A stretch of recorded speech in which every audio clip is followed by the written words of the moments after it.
പേരിലുള്ളതാണ്. ഹസ്ബൻഡിൻ്റെ പേരിൽ ഹസ്ബൻഡ് ഹസ്ബൻഡുണ്ട്. ഹസ്ബൻഡിൻ്റെ പേരിലുള്ള പ്രോപ്പർട്ടിയാണത്. പുള്ളി കുറച്ച് ഡിസബിലിറ്റി ഉള്ള ആളാണ്. ഒരു ആക്സിഡൻറ്റിനെ തുടർന്ന്.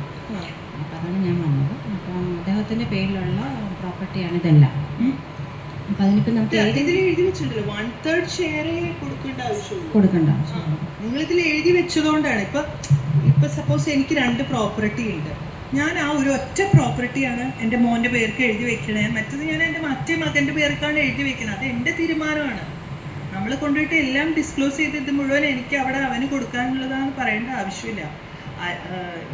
ഇത് എൻ്റെ പ്രോപ്പർട്ടികളാണ്. പക്ഷേ ഇതിപ്പോൾ ഞങ്ങൾ അങ്ങനെ ചെയ്യിച്ചു വെച്ചു. അപ്പം ഇനിയിപ്പോൾ എന്താണ് നമുക്ക് ചെയ്യാൻ പറ്റുന്നത്? മോക്ക് ഇതെങ്ങനെ യൂസ് ചെയ്യാൻ പറ്റും? ഒരു പ്രോപ്പർട്ടി എങ്കിലും അവർക്ക് കൊടുക്കണമല്ലോ. അല്ല, നിങ്ങളുടെ പ്രോപ്പർട്ടി ഇപ്പോൾ ഇതിനകത്ത് എഴുതിയിട്ടില്ല. ഇതിനകത്താണെങ്കിലും 1/3 ഷെയറേ കൊടുക്കാൻ പറഞ്ഞിട്ടുണ്ട്. ഇപ്പൊ 1/3 ഷെയർ എന്ന് പറയുമ്പോൾ ഹസ്ബൻഡിന്റെ പ്രോപ്പർട്ടി ആകുമ്പോൾ നിങ്ങൾക്ക് ചെയ്യാൻ പറ്റുന്ന കാര്യം, നിങ്ങൾക്ക് ഇതിനകത്തുള്ള ഹാഫ് ഷെയർ 1 ഷെയർ നിങ്ങൾക്ക് ഉണ്ട്. ഭർത്താവിന്റെ കാലശേഷമാണ് ഇത് 1/3 വരുന്നത്. പുള്ളി ഇരിക്കുമ്പോൾ പുള്ളിക്ക് ആ പ്രോപ്പർട്ടി വിൽക്കണോണ്ട് ഒരു പ്രശ്നമില്ല.